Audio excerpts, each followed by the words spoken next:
새벽 1시 반, 잠에서 깬 당신이 그 허기를 달래려고 부엌으로 걸어갑니다. 가스레인지 불을 켜고 냄비에 담긴 평범한 미역국 한 그릇을 데워 먹죠. 그리고 다시 자리에 눕습니다. 네, 아주 평범한 일상이죠. 그렇죠.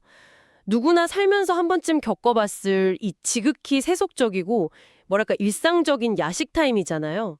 근데 만약 이게 인간의 물리적 한계를 뛰어넘어서 우주의 진리를 깨닫게 만드는 열쇠가 된다면 믿으시겠습니까? 아마 대부분 안 믿으시겠죠. 네, 오늘 우리가 깊이 파헤쳐볼 자료가 바로 이 기막힌 상황에서 출발합니다. 늘 새로운 지식에 목말라 있는 듣고 계신 당신, 오늘 심층 탐구에 오신 것을 환영합니다. 반갑습니다. 오늘 다룰 자료는 저희가 평소에 보던 그런 정제된 학술 논문이나 데이터 기반의 보고서하고는 결이 완전히 다릅니다. 완전 다르죠. 네, 이건 어느 수행자가 아주 깊은 새벽에 홀로 남긴 진짜 날 것 그대로의 음성 기록본이거든요.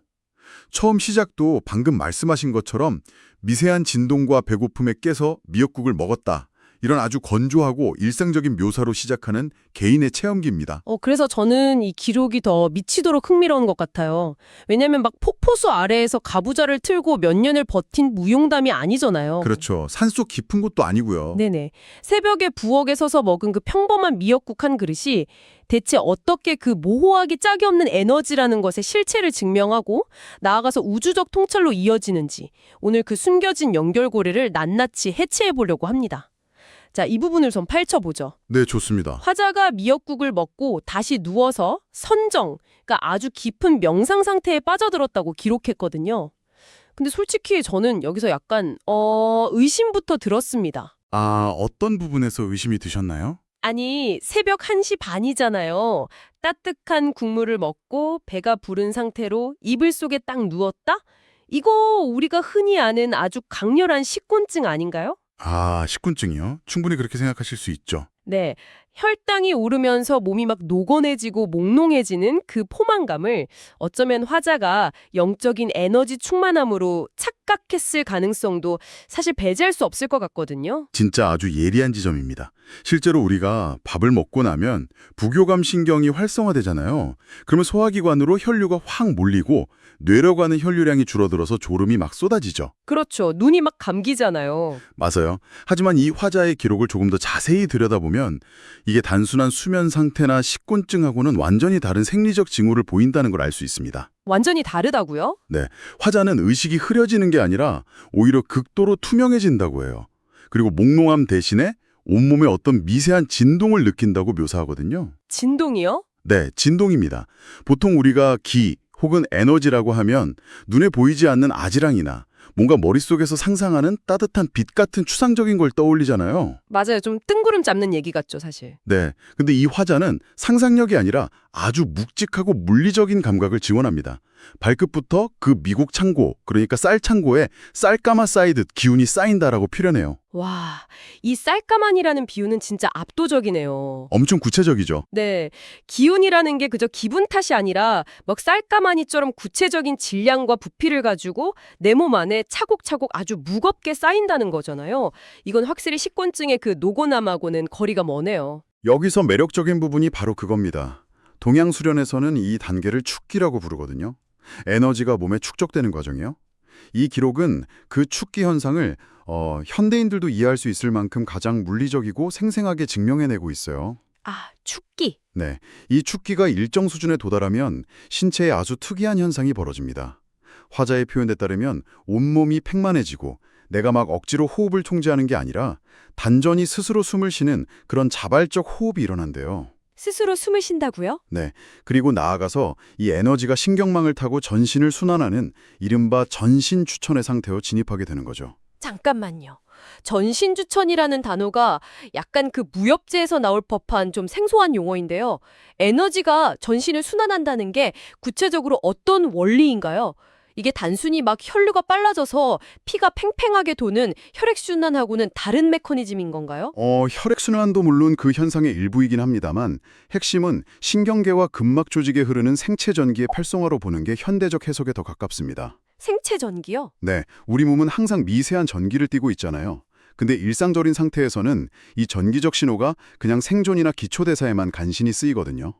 하지만 특정한 명상 상태나 완벽한 이완 상태에 돌입하면 몸에 불필요한 긴장이 쫙 풀리면서 체내의 저항값이 뚝 떨어집니다. 아, 저항값이 떨어지니까 에너지가 막힘없이 쏟아져 들어온다는 거군요. 맞습니다. 체내에 축적된 에너지가 어떤 임계점을 탁 넘어서면 인체의 신경망을 따라서 마치 고속도로가 뚫리는 것처럼 생체 에너지가 독자적인 순환을 시작해요. 오, 독자적으로요? 네. 내가 의식적으로 심장을 뛰게 하거나 소화액을 분비하려고 막 애쓰지 않아도 몸이 스스로 최적의 상태를 찾아가는 것처럼 이 에너지 시스템 자체가 자가 발전을 시작하는 겁니다. 와, 듣다 보니까 제 머릿속에 약간 이런 이미지가 그려지네요. 우리가 텅 빈 오두막에 전기를 겨우 끌어와서 전구 하나 켜놓고 살고 있었어요. 네네. 그러다 갑자기 막 태양광 패널에 대용량 배터리까지 완벽하게 갖춘 그런 오프그리드 스마트홈으로 집이 통째로 업그레이드 된 겁니다. 오, 아주 좋은 비유네요. 그쵸?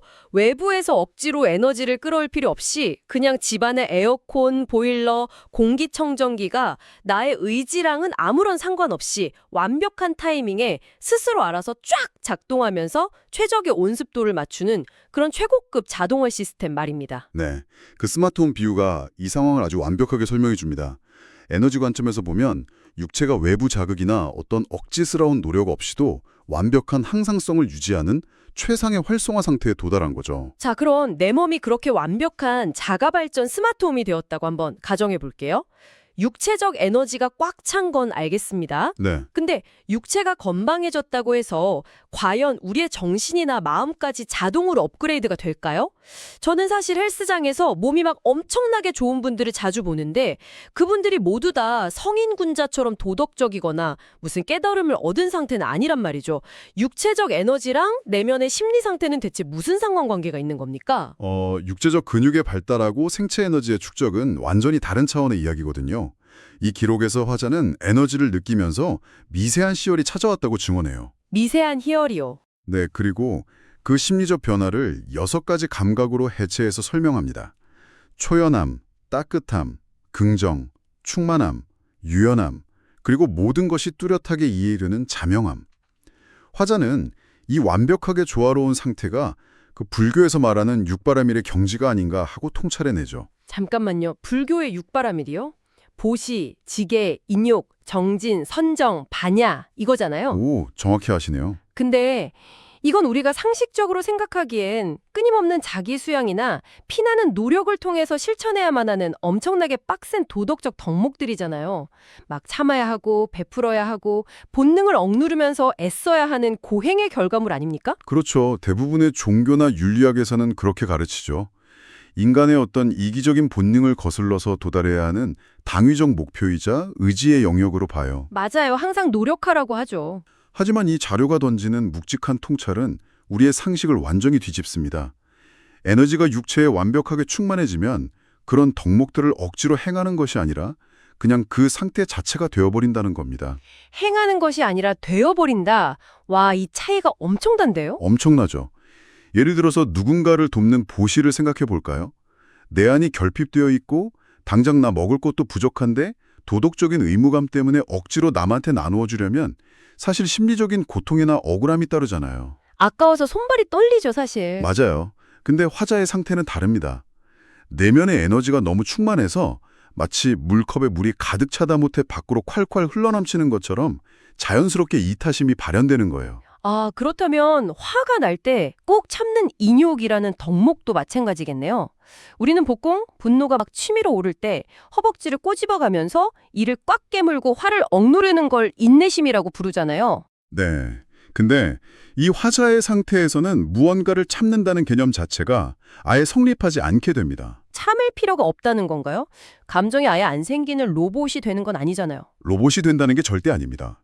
외부의 자극을 분명히 자각은 하되 그것에 매몰되지 않는 거대한 여유 공간, 즉 심리적 버퍼가 생기는 원리에 가까워요. 심리적 버퍼요? 네, 이걸 신경과학적으로 좀 설명을 해볼게요. 신체의 에너지가 고갈되고 스트레스가 높을 때는 뇌의 편도체가 극도로 예민해집니다. 그래서 아주 작은 자극도 생존에 대한 위협으로 인식을 해요. 아, 그래서 막 쉽게 화를 내고 방어적으로 변하는 거군요. 뇌가 지금 배터리 부족 상태니까 조그만이라도 막 비상벨을 울려버리는 거네요. 바로 그겁니다. 반대로 에너지가 100% 충전되어 있고 완벽한 안정감을 느끼는 상태에서는 코르티솔 같은 스트레스 호르몬 수치가 바닥을 칩니다. 누군가 나를 불쾌하게 해도 뇌가 그걸 치명적인 위협으로 받아들이질 않아요. 여유가 넘치니까요. 네, 마음의 상태가 너무 유연하고 긍정적인 에너지로 꽉 차 있어서 웬만한 자극이나 화낼 일들이 그 거대한 버퍼 안에서 그냥 부드럽게 흡수되거나 스쳐 지나가 버리는 겁니다. 정말 흥미로워지는 지점은 바로 여기입니다. 와, 이 관점의 전환은 진짜 소름 돋게 짜릿하네요.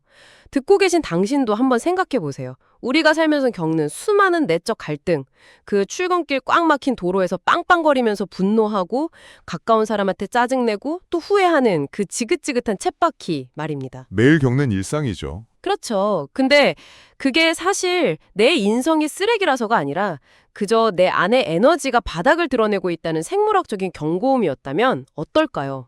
이 기록은 도덕의 문제를 의지의 영역에서 온전히 에너지의 영역으로 완전히 끌고 내려옵니다. 네, 도덕적 결함이 아니라 에너지의 결핍으로 인간의 번뇌를 바라보게 되는 거죠. 맞습니다. 그리고 이 지점에서 화자의 체험은 단지 개인의 심리적 위로에서 딱 멈추지 않습니다. 이것을 더 큰 그림과 연결해 본다면 내면의 에너지가 충만해져서 윤리와 이타심이 너무나 명확해지고 자명해지는 그 완벽한 경험을 한 뒤에 화자의 시선은 필연적으로 내부를 넘어서 거대한 외부 세계를 향해 확장이 돼요. 네, 저도 들으면서 놀란 게 기록 후반부로 갈수록 스케일이 막 엄청나게 커지더라고요. 화자는 자신이 겪은 이 상태를 보면서 세상에 존재하는 수많은 종교들을 이야기하잖아요. 기독교, 불교, 이슬람교, 뭐 다 각기 다른 이름표를 달고 서로 다른 신을 부르짖지만 결국 그 모든 종교의 밑바탕에 깔린 핵심은 지금 자기가 느끼는 이 신비주의적 본질 하나로 통한다는 걸 단숨에 꿰뚫어 봅니다. 여기서 산의 비유를 들 수 있겠네요. 우리가 동쪽에서 오르든 서쪽에서 오르든 코스는 다르고 험난함의 정도도 다르잖아요. 네네. 근데 결국 땀 흘려서 정상에 올라본 사람은 압니다. 어느 봉우리에 서 있든 결국 모두 같은 하늘, 같은 별을 보고 있다는 걸요.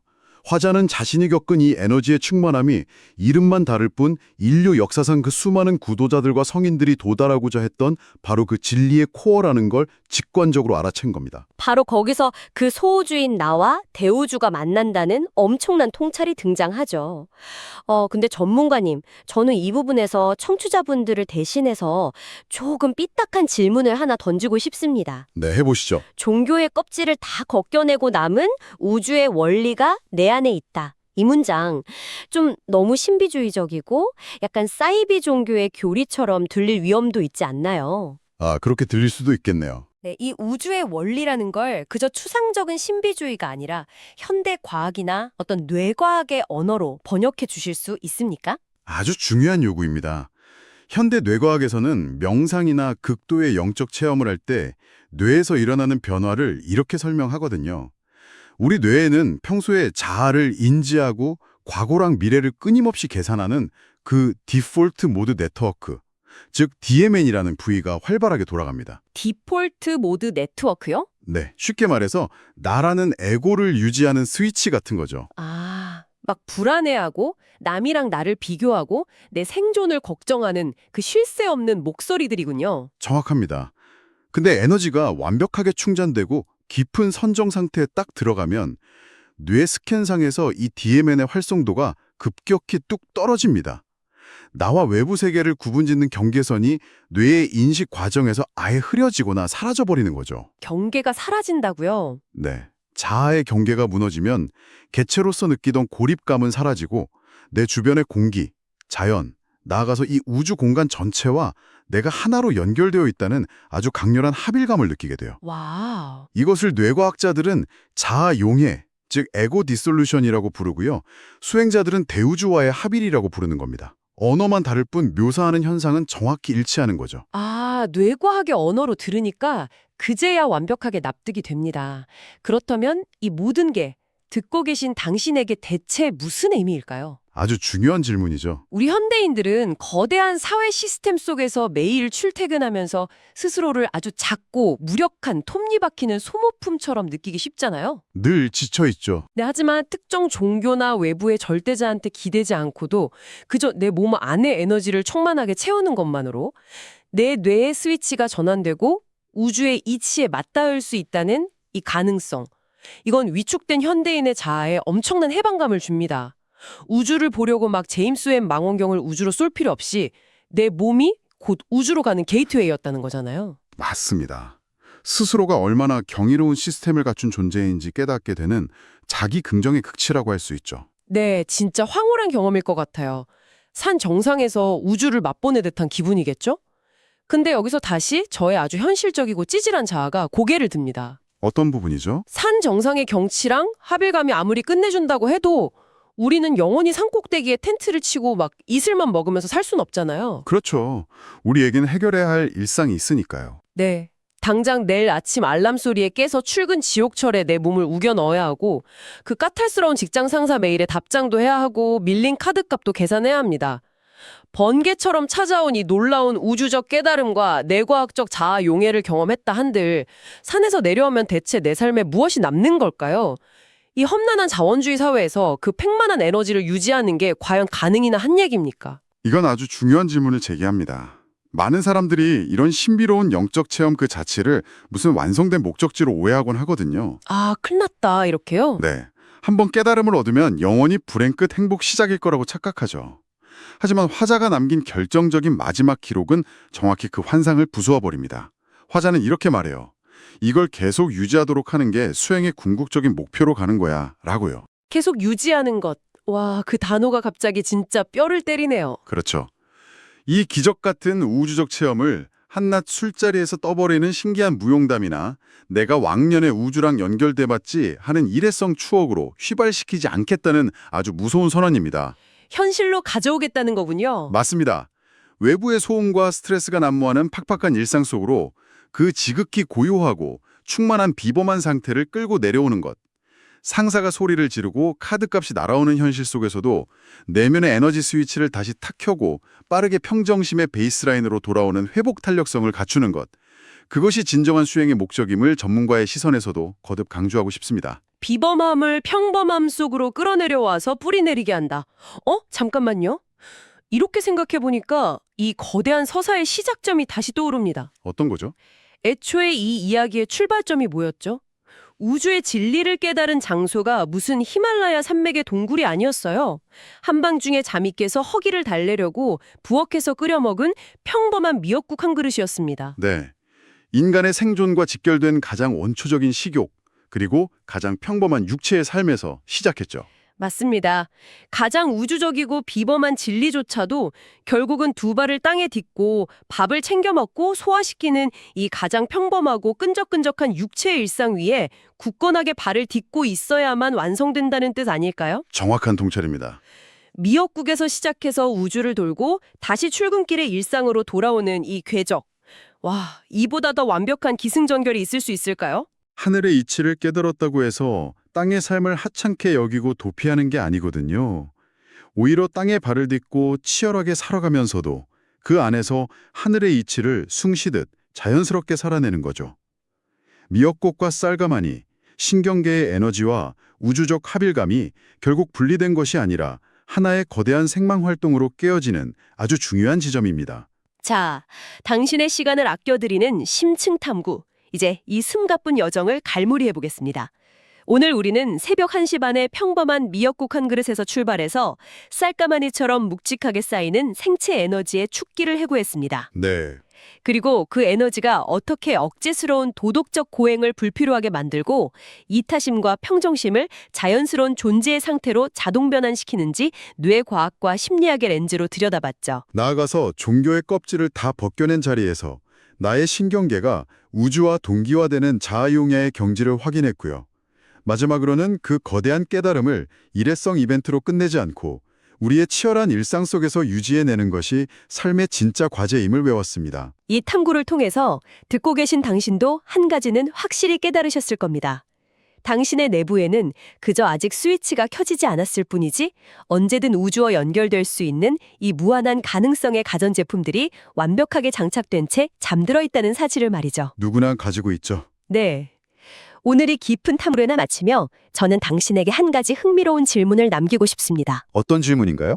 만약 내면의 에너지가 꽉 찬 상태에서 흔들리지 않는 평온함과 이타심이 자동으로 흘러나오는 것이 사실이라면 어떨까요? 지금 우리가 현대사회에서 매일같이 겪고 있는 수많은 번아웃, 만성적인 불안, 누군가를 향해 치밀어 오르는 분노가 어쩌면 우리의 인내심이나 도덕성이 부족해서가 아닐 수도 있습니다. 네. 그저 내면의 쌀 창고가 텅 비어 있다는 단순한 에너지 고갈의 신호는 아닐까요? 내일부터 당장 더 좋은 사람이 되려고 억지로 애쓰는 대신에 당신의 그 텅 빈 에너지 창고를 먼저 채우는 데 집중한다면 당신의 일상은 어떻게 달라질까요? 진짜 내 인성을 자책할 게 아니라 지금 당장 내 몸과 마음의 배터리를 채워야 할 과제라는 거군요. 그렇습니다. 오늘 밤 어쩌면 우주를 이해하기 위한 첫걸음으로 당신에게 가장 필요한 건 위대한 철학책이 아니라 따뜻하게 끓여낸 미역국 한 그릇일지도 모르겠습니다. 아주 든든한 마무리네요. 저희는 다음 시간에도 당신의 세계관을 넓혀줄 새롭고 흥미로운 자료와 함께 다시 깊이 빠져들어 오겠습니다. 듣고 계신 당신의 지적 여정을 항상 응원합니다.